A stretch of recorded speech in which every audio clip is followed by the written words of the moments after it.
So, earlier you said that this was your first experience taking this to a con. Have you showed it off Yep. to like your friends before this? Yeah. Okay. Yeah, plenty. Tell about the Woodville concert band. Yeah, so I guess we've shown it off to people once before, not to play, but I'm in a like local community concert band called the Woodville Concert Band, and our big like show each year is that we play video game music. We play like a bunch of video game music, and with a big screen behind us that has like footage of it, and we play in sync with it, so it's sort of like a multimedia experience. And our director, he arranges most of the pieces for it himself.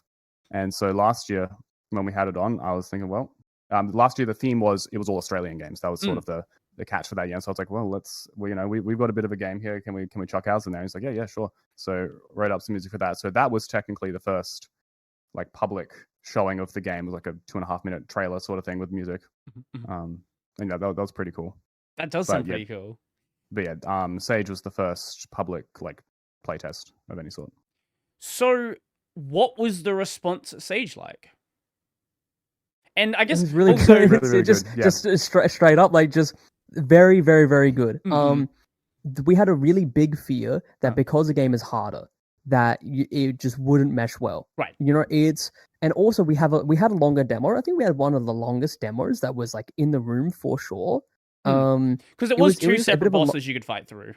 Yeah, yeah. It was areas and a bunch of enemies and 2 bosses, and it's also a harder game. So people on average died like 5 times to each boss. So it's it was a bit of an experience. So that was a fear going in that people wouldn't like it because it might not be the optimal conditions in which you've sat down to play a Souls game. Right. But in general, people really, really liked it. The feedback form shows some really validating data on just how people rated their experience on the game. It's majority 5 out of 5s, which is awesome. And yeah, it was a great experience. And our fear of it being too hard wasn't really necessary at all, especially on the second day. Because we did a little bit of a hot fix between the 2 days. Yeah. But yeah, it didn't end up to being a fear that was realized because people felt like the difficulty was fair, which is really what you want. What did you go to the con with? Sort of, what were the intentions of going to the con? Like, was it just for playtesting, or were you trying to do something else? I think it was mostly for playtesting. I mean, there's always a bit of just getting some public not like awareness of the game out there, but mostly for playtesting. We have throughout development, we always have sort of things we're wondering about, like, oh, is this mechanic good? Is this one good? What's the difficulty like? What's the pacing like? And we can speculate as much as we want, and we can test it in the studio. But really, until you get a lot of people who've never played the game before to play it, you can't know for sure. So there's that I think that was the biggest thing we got from it, was just getting validation or just good information on a lot of the questions we had about design. You mentioned difficulty. Were a lot of people finishing the demo? Were people getting stuck on one of the bosses? I think the feedback form shows that a majority of people beat the first boss and went on and like didn't. So what the feedback form shows is, did you beat any of the bosses? So no. Did you beat the first boss? Did you beat the second boss? I think from memory, majority goes from they beat the first boss. Right.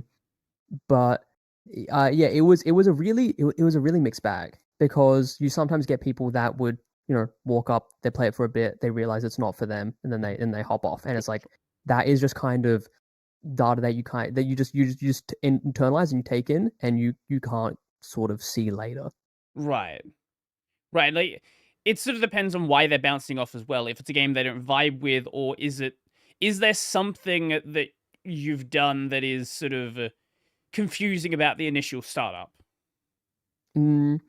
I think our starts for Sage was pretty on the money. Like you kind of know what you're doing. I think it's just not for them, and that's perfectly okay. Yeah, I think I definitely found, at least from my experience of what people were saying, the people who liked this sort of game seems to enjoy it, and they would play it for a while, at least get past the first boss. It's hard for me to really judge the difficulty of the fight, because this is the kind of game that I play.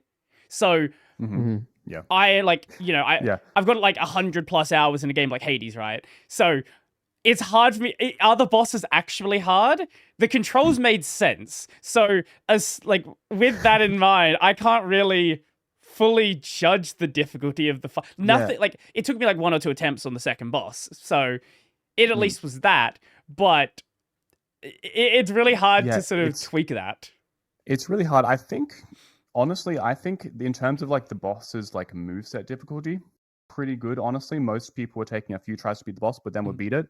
But I think the biggest thing we found after finding the bosses on the or after watching people play on the first day is that they just all had too much health. Because you know, when you're designing the boss, you play it a bunch. You feel like, oh, like, how long does it feel? Does it feel too long? Does it feel too short? And we know obviously developing it that we are better than most players because we're the developers, so we can beat the bosses faster. But like to the extent that like we were probably getting like twice as many hits on every boss, and like we knew all the gaps to get them in. We knew how to dodge aggressively, and so we realized it was feeling good for us, but it was just a war of attrition for regular players who could dodge the moves enough. But it was just taking way too long, so we like cut a third of the health off of both of the bosses on the second day. We realized no, us as developers are closer to like someone speedrunning the game than just a good player, who's familiar with this sort of game. So we should feel like we are blitzing through them. Yeah, that's like a really key realization is if you've got a game where your enemies have health bar, you know, it have the health bars. It's not like Titan Souls, which is an amazing game. I recommend people to really play that, where it's one shot you kill them, one shot you die. You know, if it's not that, if it has health bars, and you know you're actually really good at the game or you're developing the game, then you are way closer to a speedrunner than a normal player. Like you are pretty much a speedrunner. So the timing should feel like that. Like from my experience, everything like visually made sense. I think that's a problem that a lot of games have where attacks don't have tells, and when it's like that, anytime you get hit, it just feels like the game is screwing you, right? I think what you've done, from what I recall, everything made sense. The different attacks were clearly differentiated with the wind-up animations, and whilst you're gonna get hit a couple of times, you might die a couple of times, I think everything made sense. And that, I think, is the sort of like first initial thing that should be there. Does it make sense? Because if it doesn't make sense, anything else you do after that point, like, it just kind of just feels like artificial difficulty.